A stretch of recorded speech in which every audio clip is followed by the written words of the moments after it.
Introduction. It took slightly more than 4 decades from the first rumblings of discontent for the 13 loosely aligned colonies comprising New England to be transformed into one of the largest and most prosperous nations on Earth.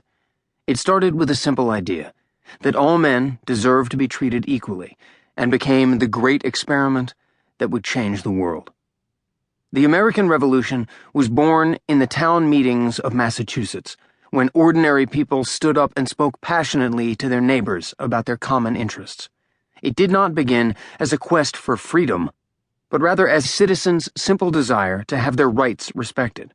It was a war of ideas, as much as a fight over economics. When the first shots were fired at Lexington and Concord, it is probable that the British believed this was more of a nuisance than a war. Would the colonies really dare fight the greatest military power ever assembled? The British Army was well-equipped, well-trained, and highly professional. The British Navy controlled the oceans. The colonials had no army and no navy, just poorly equipped and untrained local militias. At first, the British tried to contain the revolt within Massachusetts, believing they might end it by occupying Boston.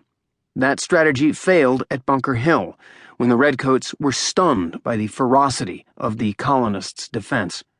When the cannons Washington had retrieved from abandoned Fort Ticonderoga put the British troops in jeopardy, the British withdrew to Canada to reinforce their army. It was time to take this uprising seriously. In 1776, the largest military offensive in history captured New York, forcing Washington to retreat. The colonial army had been reduced to only 6,000 men when Washington launched an extraordinary Christmas night attack on the Hessians in Trenton, providing the colonies with a great military victory and hope. A year later, the strategy changed once more. This time, the British intended to isolate the northern colonies.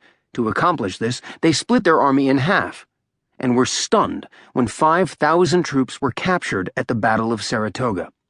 The war had become incredibly costly, causing many people in England and Parliament to question the value of continuing the fight. Everything changed when France entered the war on the colonial side in 1778, forcing the British to protect their possessions scattered around the world. Once again, the British objectives had changed, and they launched an invasion of the American South, where they expected to be supported by loyalists. At the beginning of 1780, there were more than 60,000 British and German troops fighting Washington's 12,000-man army. While at first the Southern strategy worked and the British successfully captured South Carolina, the attempt to move north was defeated by small, highly mobile guerrilla bands using hit-and-run tactics. The result was that Lord Cornwallis's army was trapped at Yorktown, Virginia, by American and French forces and ultimately surrendered, effectively ending the fighting in America. The colonies won the war. The question became, what kind of nation would emerge from the victory? The Founding Fathers battled over lofty ideals and harsh realities, and slowly a new form of government was carefully molded. It was tested in numerous and unexpected ways, but, with the Louisiana Purchase, a vast new democratic nation was born.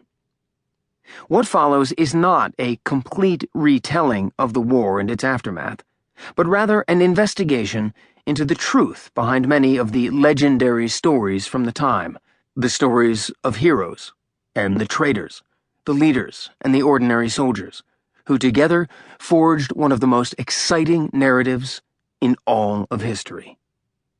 David Fisher, January 2016.